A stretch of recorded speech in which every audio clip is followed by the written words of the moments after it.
የቤናዚር ቡቶ ቤተሰብ በሀብት ላይ ሀብት በምቾት ላይ ምቾት ሲጨምር ከ130 ሚሊዮኑ የፓኪስታን ሕዝብ 70 በመቶ ያልተማረ፣ መኖሪያ ቤት የሌለው፣ የሕክምናና የንጹህ መጠጥ የማያገኝ መናጢ ድሃ ነበር። አሁንም ሕይወትን በዚህ መንገድ ይገፋል።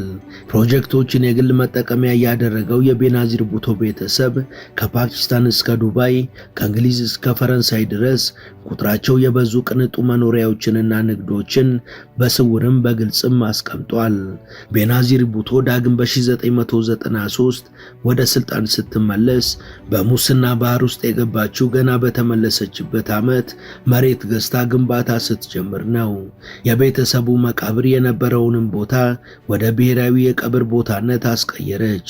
ማስፋፊያ እንዲደረግለትና ዲዛይኑም እንዲስተካከል በመንግስት ክፍያ የተሰራውን ዲዛይን ወድቅ አድርጋ አዲስ ዲዛይነር ቀጠረች። ዲዛይኑም እንደ ቱርኩ ከማል አታቱርክ፣ እንደ ኢራኑ ራሆላ ኳሚኒ እስላማዊ ጥበብን የሚያሳይ ይሁን ስትል አዘዘችና ባዘዘችው መሰረት ተሰራላት።